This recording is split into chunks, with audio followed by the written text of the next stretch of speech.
Vocabooks presents A Clean, Well-Lighted Place. Ernest Hemingway. Published 1933. It was late, and everyone had left the café except an old man who sat in the shadow the leaves of the tree made against the electric light. In the daytime the street was dusty, but at night the dew settled the dust, and the old man liked to sit late because he was deaf, and now at night it was quiet, and he felt the difference. The two waiters inside the café knew that the old man was a little drunk, and while he was a good client, they knew that if he became too drunk, he would leave without paying, so they kept watch on him. "Last week he tried to commit suicide," one waiter said. "Why?" "He was in despair." "What about?" "Nothing." "How do you know it was nothing?" "He has plenty of money." They sat together at a table that was close against the wall near the door of the café, and looked at the terrace where the tables were all empty except where the old man sat in the shadow of the leaves of the tree that moved slightly in the wind. A girl and a soldier went by in the street. The streetlight shone on the brass number on his collar. The girl wore no head covering and hurried beside him. "The guard will pick him up," one waiter said. "What does it matter if he gets what he's after?" "He had better get off the street now. The guard will get him. They went by 5 minutes ago." The old man sitting in the shadow rapped on his saucer with his glass. The younger waiter went over to him. "What do you want?" The old man looked at him. "Another brandy," he said. "You'll be drunk," the waiter said. The old man looked at him. The waiter went away. "He'll stay all night," he said to his colleague. "I'm sleepy now. I never get into bed before 3 o'clock. He should have killed himself last week." The waiter took the brandy bottle and another saucer from the counter inside the café and marched out to the old man's table. He put down the saucer and poured the glass full of brandy. "You should have killed yourself last week," he said to the deaf man. The old man motioned with his finger. "A little more," he said. The waiter poured on into the glass so that the brandy slopped over and ran down the stem into the top saucer of the pile. "Thank you," the old man said. The waiter took the bottle back inside the café. He sat down at the table with his colleague again. "He's drunk now," he said. "He's drunk every night." "What did he want to kill himself for?" "How should I know?" "How did he do it?" "He hung himself with a rope." "Who cut him down?" "His niece." "Why did they do it?" "Fear for his soul." "How much money has he got?" "He's got plenty."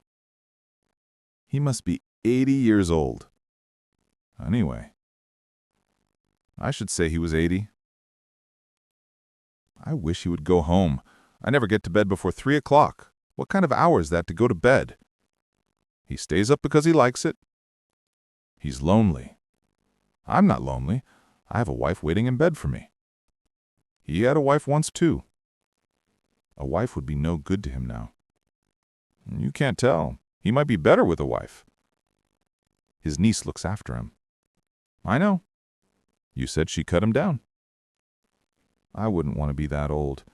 An old man is a nasty thing." "Not always. This old man is clean. He drinks without spilling. Even now, drunk. Look at him." "I don't want to look at him. I wish he would go home. He has no regard for those who must work." The old man looked from his glass across the square, then over at the waiters. "Another brandy," he said, pointing to his glass. The waiter, who was in a hurry, came over. "Finished," he said, speaking with that omission of syntax stupid people employ when talking to drunken people or foreigners. "No more tonight. Close now." "Another," said the old man. "No. Finished." The waiter wiped the edge of the table with a towel and shook his head. The old man stood up, slowly counted the saucers, took a leather coin purse from his pocket and paid for the drinks, leaving half a peseta tip. The waiter watched him go down the street, a very old man walking unsteadily but with dignity. "Why didn't you let him stay and drink?" the unhurried waiter asked.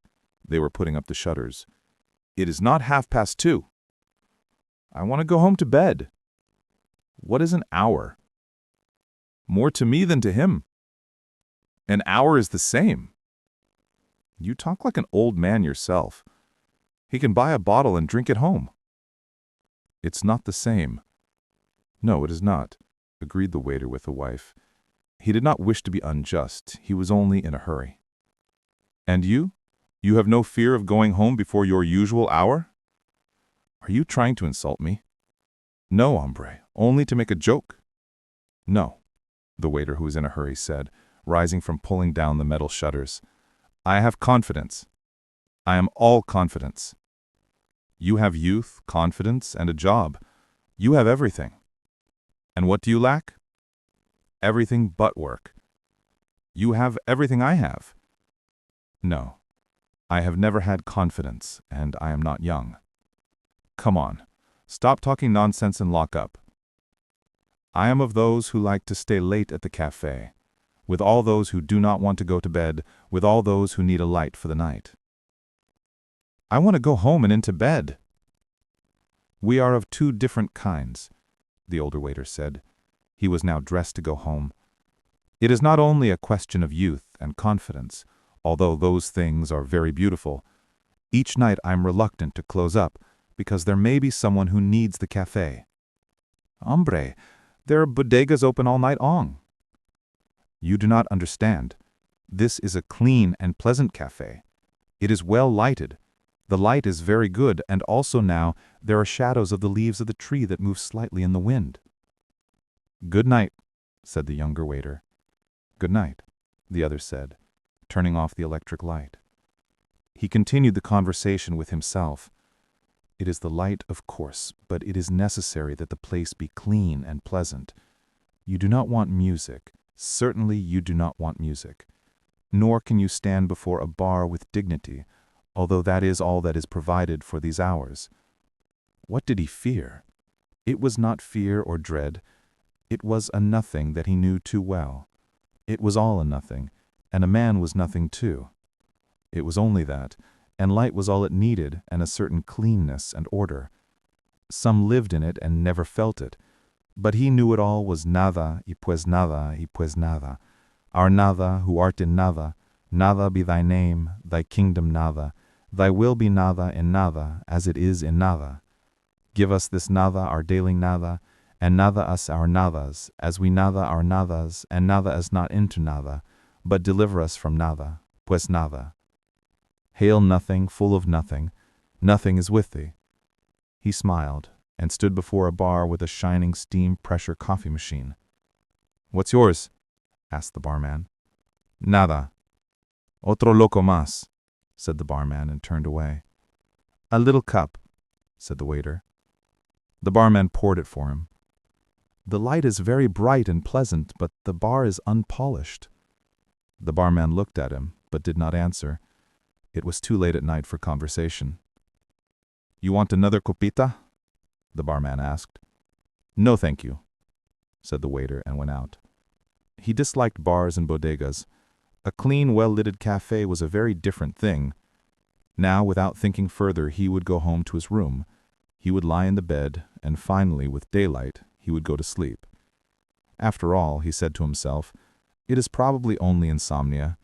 Many must have it.